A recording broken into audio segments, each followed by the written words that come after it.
तिलकपुर नाम के गांव में सरिता नाम की एक गरीब महिला अपने 2 बच्चों के साथ रहती थी।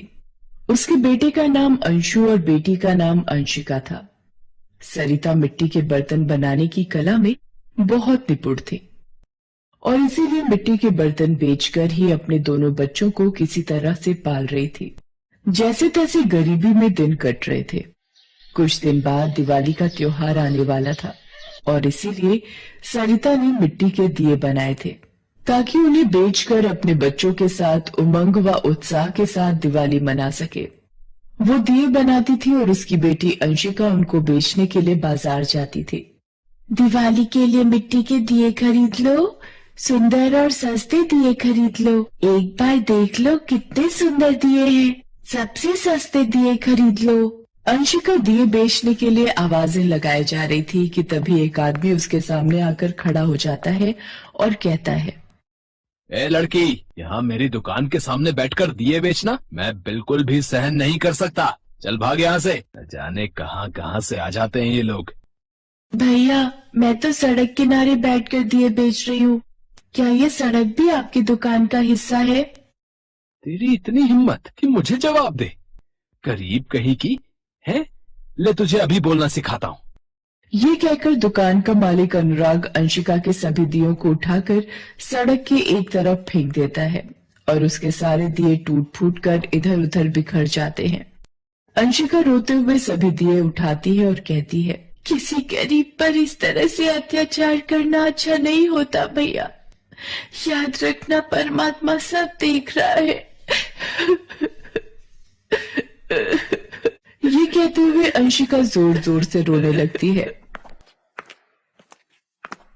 और तभी एक बुजुर्ग उसे चुप कराने की कोशिश करते हुए कहता है, क्या हुआ बेटी, ऐसे क्यों रो रही हो? चुप हो जाओ और सारी बात बताओ। उस दुकानदार ने मेरे सब दिए तोड़ दिए। मैं यहाँ बैठकर मिट्टी के दिए बेच रही थी। अब मैं क्या करूंगी? माँ को क्या कहूंगी? बेटी चुप हो जाओ, कहीं और जगह जाकर दिए बेच लो। गरीबों को सताने में इन पैसे वालों को जाने क्या मजा आता है। गरीबों की कोई नहीं सुनता बेटी, भगवान तेरी मदद करे। ये कहकर वो बुजुर्ग चला जाता है और फिर अंशिका भी अपने घर चली आती है। घर जाकर अंशिका जब इस घटना के बारे में अपनी माँ को बताती है तो उसकी माँ को बहुत दुख होता है और वो भी उसे समझाने लगती है, रो मत बेटी, हम गरीबों के साथ ऐसी घटना कोई नई बात नहीं है।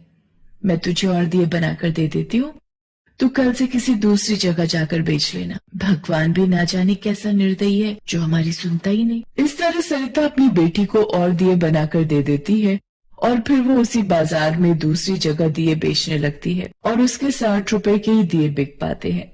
आज तो शाम तक केवल 60 रुपए के ही दिए बिक पाए हैं। इस तरह तो यही लगता है कि हम दिवाली मना ही नहीं पाएंगे। इतने कम पैसों में तो 2 वक्त का खाना आना मुश्किल है, तो हम दिवाली कैसे मनाएंगे? इसी तरह कई दिन बीत जाते हैं और अंशिका दिए बेचकर कुछ खास पैसे नहीं कमा पाती।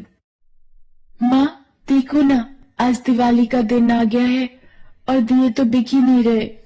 इस तरह तो लगता है कि हम दिए बेचकर कुछ खास कमाई नहीं कर पाएंगे और इस बार भी दिवाली नहीं मना पाएंगे। जो होगा देखा जाएगा। तू दिए तो बेच बेटी, हो सकता है आज कुछ ज्यादा बिक जाए, क्या पता हमारी किस्मत कब चमक जाए। तू हिम्मत मत हार। माँ के समझाने पर अंशिका को कुछ हिम्मत मिलती है और वो दिए लेकर घर से निकलने लगती है। मगर तभी उसका छोटा भाई अंशु वहाँ आ जाता है और, दीदी आज दिवाली है, आप मेरे लिए नए कपड़े, मिठाइयाँ और पटाखे जरूर लाना।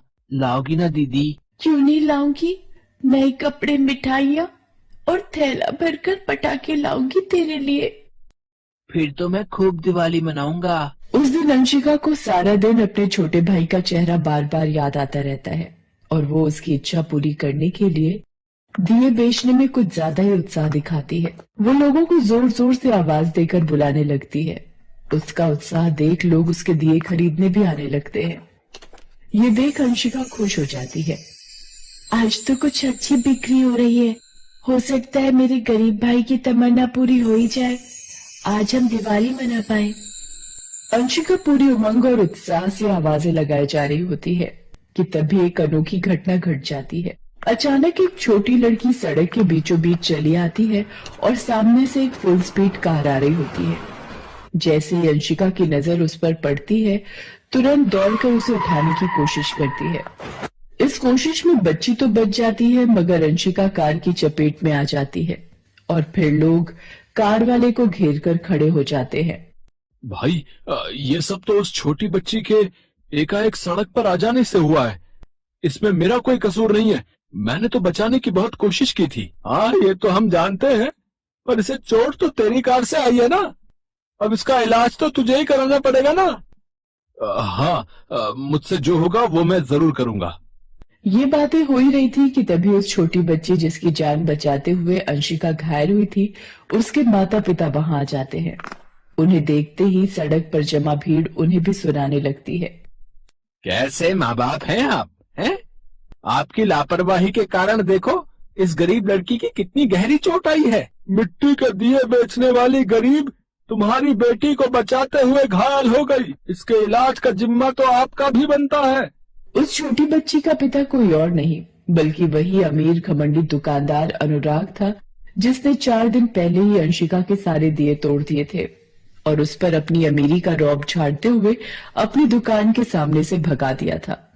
इसीलिए सड़क पर पड़ी बेहोश अंकिता को देखते ही वो, अरे ये तो वही दिए बेचने वाली गरीब लड़की है। क्या आप इसे जानते हैं जी? नहीं, जानता तो नहीं, पर पहचानता जरूर हूँ। इसने हमारी बेटी की जान बचाई है जी। इसे जल्दी से हॉस्पिटल लेकर चलिए, इसे कुछ नहीं होना चाहिए। अंजलि के ये कहने पर अनुराग अंशिका को तुरंत हॉस्पिटल लेकर जाता है। अंशिका के सड़क से हटते ही कार वाला अपनी कार को लेकर निकल जाता है और उधर हॉस्पिटल का डॉक्टर अनुराग और उसकी पत्नी को बताता है कि देखिए, चिंता करने की कोई बात नहीं है। लड़की को इतनी गहरी चोट नहीं आई है। वो कुछ देर बाद होश में आ जाएगी और आप उसे घर ले जा सकते हैं। ये तो बड़ी अच्छी बात है डॉक्टर। फिर कुछ देर बाद जब अंशिका को होश आता है तो अनुराग और उसकी पत्नी अंजलि उसे पूरी बात बता देते हैं।